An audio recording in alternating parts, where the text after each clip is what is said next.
So definition, first things first, environmental, social, and governance criteria. That's in a nutshell is what ESG is. Why do we put these three relatively distant sounding ideas in a single bucket? That's because in the investment management domain, these essentially represent the important non-financial criteria of a company's actions and behavior. What falls under environment essentially is how does the company's carbon footprint work? How does its ecological impact uh, occur? And so on and so forth. Everything that can alter for positive or negative the environment. So, for example, a coal-fired power plant has a poor environment score because it has a lot of CO2 release. A company which might, so it doesn't have to be only business model. It could also be a specific action of a company which might lead to ecological damage. Let's say somebody disposing of their chemicals in a river or a sea, causing coral reef damage or community problems because of the bad water, etc. It doesn't have to be always negative. It can be positive as well, which is solar power plant or solar power manufacturers, right? Or financiers of windmills could be good for environment. So all those are positive scores. Social is when you're talking about uh, social positive impact, which could be through the employees or could be through the communities that the company is part of. A manufacturing company doing some community engagement activities at the plant level or the villages next to the plant, for example, is social impact. Negative social is where the company has been engaged in customer harassment of some sort or just poor performance on engaging with the society at large.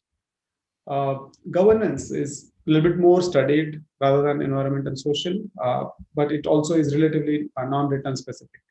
Governance essentially is about well-run companies versus not well-run companies. So is your corporate governance good quality or poor quality? Is there diversity in the board through gender as well as other criteria? Is the company in the news for bad reasons and so on? Are all various criteria of governance assessment. There are companies such as Refinitiv, MSCI, Sustainalytics, which create these scores for companies. The coverage currently is about 150, and companies like mine, ASQI, also do it for top 500 companies, scoring each company on environment, social governance criteria, which essentially tell you in a quantitative sense how good or bad a company is in these areas. It's still an evolving domain. So we have a lot of distance to cover before we can say, just like in accounting, you have very precise definition of what is EBITDA, what is PAT, what is ROE, and so on.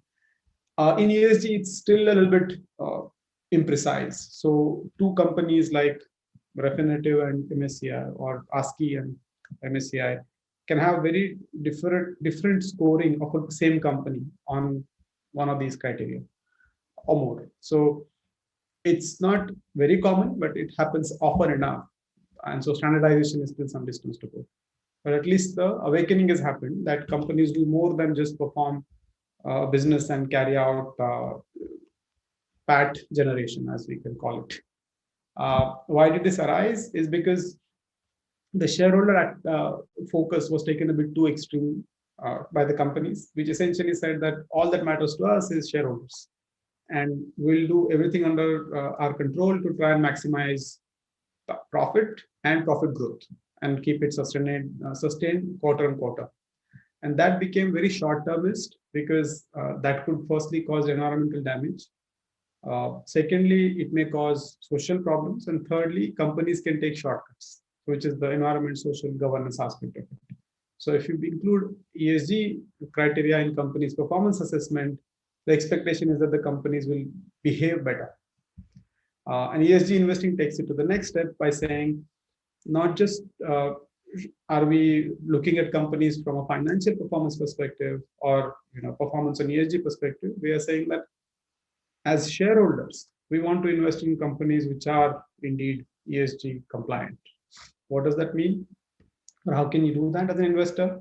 There are three ways. As the pyramid shows, the most common is, as in the most diverse is sales-based ESG investing, where you actually invest in all your universe. Let's say if you are talking about Nifty 50 companies or Nifty 100 companies, you invest in the full universe, but you just weigh companies more or less based on whether they are good or bad on ESG scores.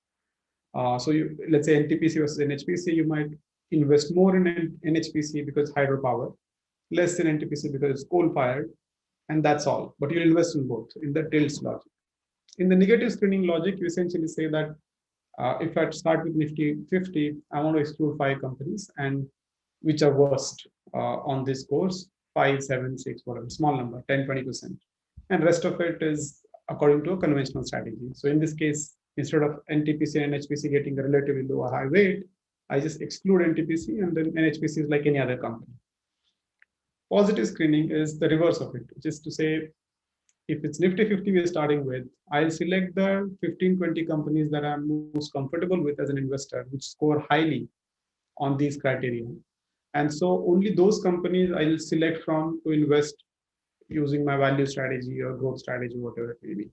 In this context, using our example of NTPC and NHPC, NTPC will be out and NHPC will be in, but a neutral company like HDFC Bank, which would have been in the negative screening, would be out in a positive screening. I'm just taking an example. So those are the ways in which you can invest using ESG criteria.